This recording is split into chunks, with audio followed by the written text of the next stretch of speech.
Hi all.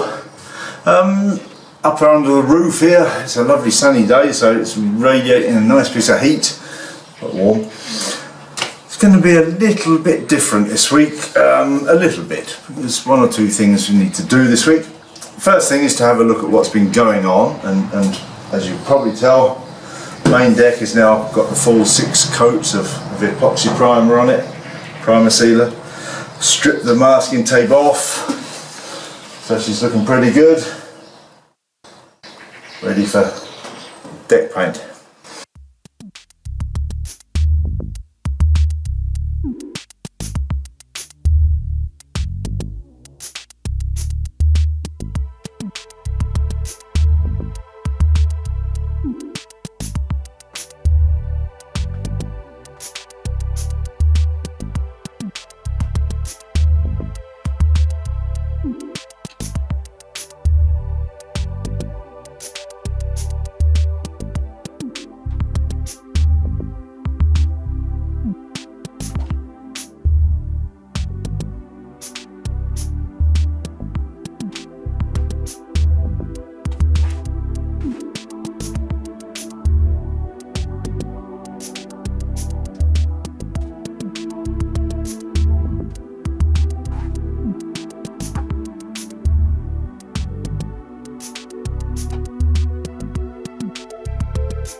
Yeah, and the next thing that's going on, I've just made the barest of starts, if you can turn down here, Kerry, the barest of starts on the deck box. I've just cut the curve on that piece so that it fits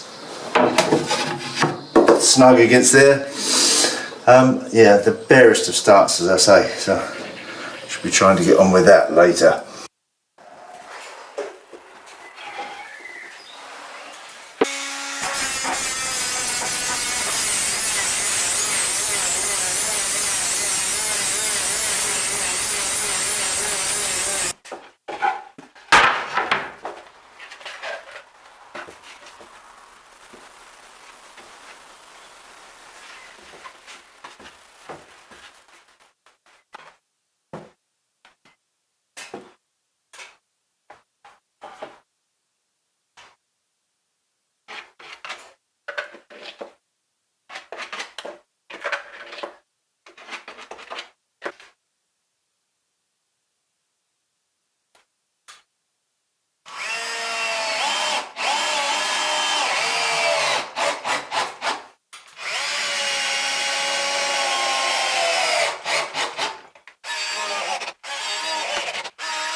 And then there's a couple of things we need to talk about. Let's go in the other shed for a moment. Yeah, as I say, a little different. There's a couple of questions from patrons that I want to answer. But first of all, this is the old hatch turtle, and I'm preparing to clad it in the black locust. So just milling off all these strips. I've got the frame roughed out. These strips obviously will come along once they're cut to size. Through there to clad it so it matches with the lazarette hatch. Yeah.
Sawing the black locust is a bit of a messy job. It irritates a bit, so I have to wear a mask when I cut it. The sawdust is an irritant, so you need a mask when you're sawing it. But that's in progress, ready for that one. As I say, it's a couple of questions from patrons that I want to answer, so we need to go to the boat for that one. Yeah, Chris asked about the fillers that I use, and perhaps I wasn't 100% sure what he meant, so I have a few words about various fillers that I use. I use entirely epoxy products. The paint, the epoxy I use, the fillers, it all comes from a German supplier called Binker. I haven't really mentioned that much. I've mentioned it in passing, but the reason is that they only supply within the EU, and some of their products they only supply within Germany. So, you know, these videos go out worldwide. There's not much point in encouraging you to use Binker products when you can't get them. But I'm using Binker product all through. So the resin that I use, the bare resin, is here, Kerry. As you know, hardener and resin and hardener. 2-to-1 mix. Obviously, it's important to keep them separate. I'm sure you know about that. 2-to-1 mix. And then if I'm using a glue, so let's go back a step. If I'm glass fibring, just need pure resin, simply a mix of the resin. Simple. If I'm using a glue, I thicken that to taste with microfibers. Like that.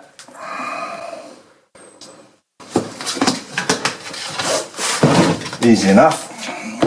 If I'm making a filler myself, well, for really chunky filling, and I barely used this, I used it under the tow rail for the big gap that was there. But this is chopped fibres, which is, when you mix those up, you get a fairly horrendous mixture of stuff that is not easy to work with. But for easily sandable filler, I use these These are microspheres. These things flow like, look, they almost fly away. They're so light. And actually, they're very difficult to mix into the resin.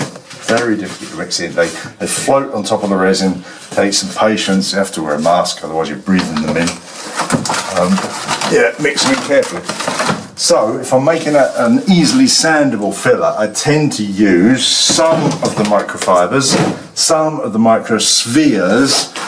On occasions, I mix in some West System 407, which is the red stuff. But actually I've got some other West System microspheres in there, you see the white bits. And I often also mix in something that I can't see here for some reason, it must be that one. Yes. Sanding dust out of the filter of the sander. It's wood, I was sanding the deck, so it's mainly epoxy dust now, sometimes it's wood dust, very fine. So I mix those together to taste, really. Try to get as many of the microspheres in as possible, but mix that up. If I'm making a fillet, you've seen me using these syringes. These syringes I use for the filleting. I find you have to throw them away at the end, so it's a bit wasteful, but I find they're very easy to work with. I would do the same mix. I would use some microspheres, some microfibers, and a bit of wood dust, and mix it up for that. Now, what you may have seen me doing, filling the flat parts of the deck, and I mentioned it when it arrived, was that I bought a can of this. This is a bit like the old car filler, really, except it's epoxy filler. 2-component epoxy filler, black hardener and a grey filler. It's easily sandable. It's aeronautic, so it's for aircraft and boat industry. And I've only bought it to try it, but in fact it's fantastic. I've used it a lot and I didn't need nearly as much as I thought I would. And the technique really is just to mix it up, 2-to-1 mix. Somebody suggested that I use a board to mix it on, which I did later. Mixed it on the board and spread it with some kind of flat spreader. It needs to have a straight edge on it if you're trying to get a flat fill. So you just spread it on and then scrape it off, keeping the filler on the surface that you're trying to get level. Keeping the spreader on the surface you're trying to get level. And then I find it needs the lightest of sands to come out beautifully flat, and it has come out beautifully flat. I'm very, very pleased with it. So I recommend something like that, a 2-component, easily sandable epoxy filler. Also come from Binker, this one, but you can get other brands. So that's what I use for fillers and glues and things. I hope that's helped, Chris. Then the second question to answer is that Rob asked me about the forepeak. And maybe there's a bit of camera perspective playing a role here, that he didn't think it looked very big. So let's have a look. We run down there. It's 1.94 m long and widest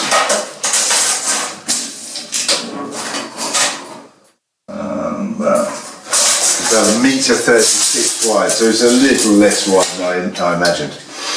But remember please that there'll be a foam cushion on here, fairly thick, so it's the whole level will be up wider, so we'll be up, that kind of level, so it'll be wider at this end. So that 1.36 m will go further down the boat, further forwards in the boat. Just the size. The bed we sleep in now is 140 wide and 180 long, I think, so it's almost that big, isn't it? And he asked me to demonstrate, so let's demonstrate. There we go. There I am. 1.83 m tall with shoes on. I'm laid in there comfortably in 1.5, aren't I? I haven't laid down in here very often. It's very nice. And as I say, remember the cushions are higher, so you've got more height, more width at the foot end. Of course, on the other hand, there will at some stage be a mast in the way. But there's plenty of room for 2 people, especially when one of them guess which one is somewhat shorter than me. Plenty of room, be fine. And really this boat has potential to sleep 5. Clearly a berth here on the settee. When we were sailing our other boat with lee cloths and we were at sea, I used to lay in this one. I don't mind the fact my feet dangle over there, so it's just fine. So you can sleep one here with a lee cloth. And a nice, full of clutter, but a nice wide berth in there, which, trust me, you can lay down in. So at a push you can sleep 5. I don't know why you want to. 4 in comfort, 2 there, 1 on the long settee, 1 on the quarter berth in comfort. Well, it'll be a bit full with 4 people, but yeah. Hope that helps, Rob. And then one of the reasons why this week has been a bit slower, let's be honest, is, well, there's 2 reasons. One is that when you paint the deck, it stinks to high heaven, so the only answer there is to shut the shed and leave it alone. So painting, you know, you get a coat on a day, sometimes 2 coats a day, but that's all pretty much you do in the shed. But the other thing, which is the main reason why things have been a little slower this week, is that we actually, Kerry and I, took the opportunity at the weekend to go up and visit Hazel, and we took her boat out for a sail with Hazel, of course. 3 of us went out for a weekend sailing. Yeah, our goal was to go up to visit the German North Sea islands, which we did. We sailed up out of the bay where she's anchored, which is about 20 miles up out of the bay, in varying wind conditions. Then we followed a tiny little channel in behind the island of Minzer-Oog. What a lovely name. Tiny little channel marked with bits of tree sticks stuck in the mud.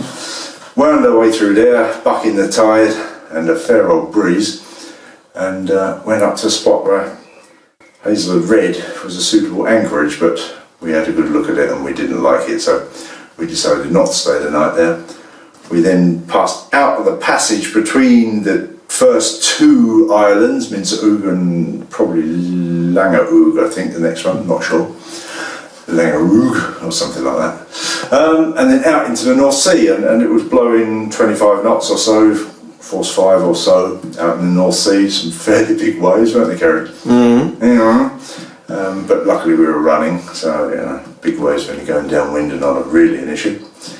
Ran back around and back down into the bay, back down to Wilhelmshaven, and took a berth down there for the night. And then the following day we just went out a little bit and took her back through the lock and back to her home marina. It was a lovely weekend. We got a bit wind and salt whipped, the old skin's peeling a bit, and but it was a good weekend. Nice to get out on the water. And that, guys, is it for this week. See you next time. Give us a thumbs up, or even better, please hit that old subscribe button, and see you next time. Bye.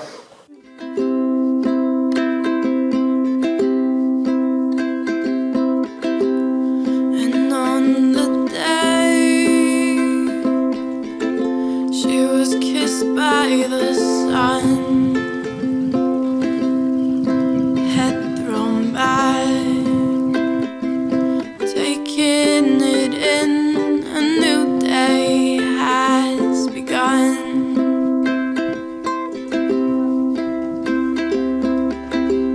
Still going steady, she was stopped by no one. Determined strides as the day got brighter, oh, 'cause she was kissed by the sun.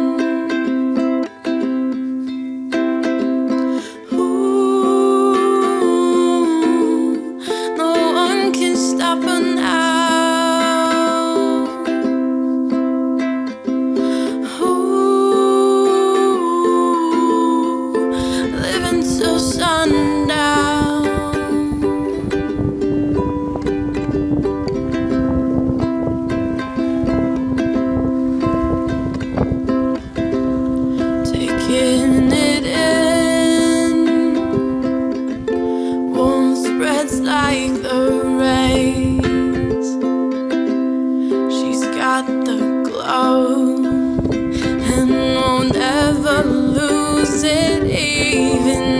shadow for days. Ooh, no one can stop her now.